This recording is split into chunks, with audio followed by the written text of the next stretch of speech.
Au nom du Père, du Fils et du Saint-Esprit. Amen. Chers frères et sœurs, voilà que nous avons commencé cette première semaine du Saint et Grand Carême. Et aujourd'hui, l'Église nous propose de célébrer cette si grande fête qui est la fête de l'orthodoxie. Et pour cette fête, nous venons d'entendre ce passage de l'Évangile qui est l'appel des premiers disciples. Et avec sagesse, l'Église nous donne cette lecture au début de ce Saint et Grand Carême. Parce que nous sommes tous appelés à le suivre, à être ses disciples. Et vous voyez que ces disciples n'ont pas réfléchi. Ils ont tout abandonné pour le suivre. Et justement, à travers ce grand carême, nous sommes invités à abandonner tout ce qui nous empêche d'aller le suivre. Comme nous venons de l'entendre dans cette lecture de l'Épître, ces péchés, ces tentations, tout ce qui nous lie à ici et maintenant et qui nous empêche en fait de croire complètement. Qu'est-ce que croire complètement? C'est de réussir à s'abandonner à Dieu, de lui faire confiance et d'être finalement, comme ces oiseaux nous dit le Christ, de ne pas se préoccuper du lendemain.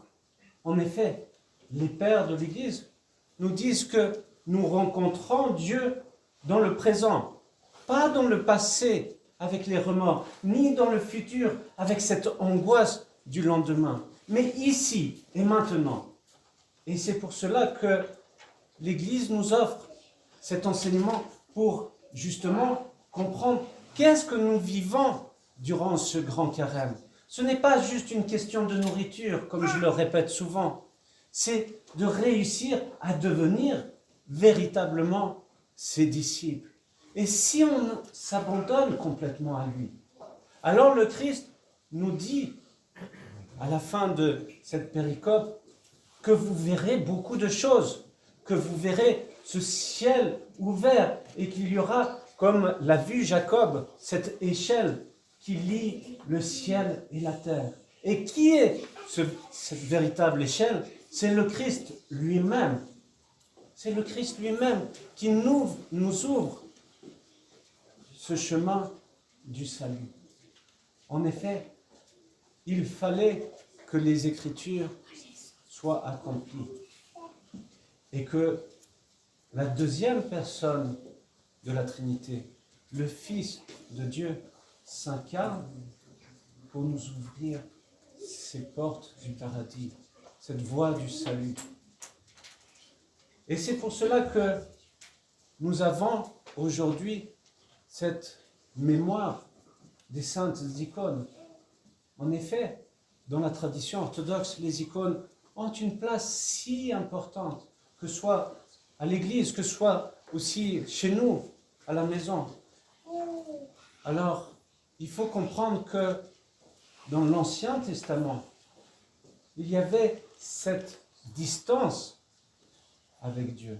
Mais à travers l'incarnation de notre Seigneur Jésus-Christ, nous avons un visage. Nous avons ce visage du Christ, du Fils de Dieu. Et à travers le Christ, nous voyons le Père. Et c'est pour cela qu'il y a eu tant de martyrs. Vous savez qu'il y a eu plusieurs périodes de grands martyrs.